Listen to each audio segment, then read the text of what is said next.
गीता के चौथे अध्याय में भगवान श्री कृष्ण 38वें श्लोक में कहते हैं, इस मनुष्य लोक में ज्ञान के समान पवित्र करने वाला निःसंदेह दूसरा कोई साधन नहीं है। जिसका निष्काम कर्मयोग भली भांति सिद्ध हो गया है, योगी उस तत्वज्ञान को अवश्य ही स्वयं अपने आप में पा लेता है। तात्पर्य यह है कि जिस तत्वज्ञान को पाने के लिए कर्मों का त्याग कर अनुभवी और शास्त्रज्ञ महापुरुष की शरण में जाना पड़ता है, वही तत्वज्ञान कर्मयोगी को सब कर्म करते हुए अपने आप में ही प्राप्त हो जाता है। तत्वज्ञान के लिए उसे कहीं जाना नहीं पड़ता, कोई दूसरा साधन नहीं करना पड़ता। अगले श्लोक में भगवान कहते हैं, हे अर्जुन, जो जितेंद्रिय तथा साधन परायण हैं, ऐसे श्रद्धावान मनुष्य ज्ञान को प्राप्त होता है और ज्ञान को प्राप्त होकर वह तत्काल परम शांति को प्राप्त हो जाता है। यानी जिसकी इंद्रियां वश में होती हैं, वही साधन परायण हो पाता है।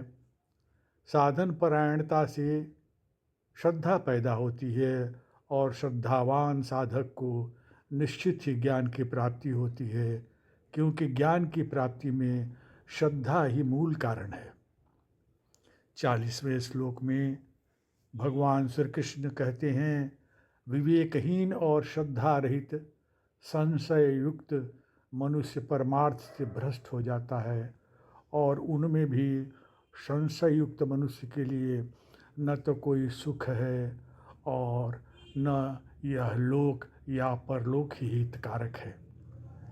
यह एक निर्विवाद सत्य है कि विवेक और श्रद्धा, इन दोनों गुणों की आवश्यकता सभी साधनों में है। संशय आत्मा मनुष्य में ना तो विवेक होता है और न श्रद्धा ही, अर्थात वह न तो खुद जानता है और न दूसरे की बात मानता है। ऐसे मनुष्य का पारमार्थिक मार्ग से पतन होना तथा इस लोक और परलोक का बिगड़ना तय है। इस अध्याय के अंतिम 2 श्लोकों में भगवान श्री कृष्ण कहते हैं, हे धनंजय, समत्व बुद्धि योग यानी समता के द्वारा जिसने अपने संपूर्ण कर्मों को ईश्वर के प्रति अर्पित कर दिया है और विवेक ज्ञान के द्वारा जिसके संपूर्ण संशयों का नाश हो गया है, ऐसे परमात्मा परायण मनुष्य को कर्म नहीं बांधते।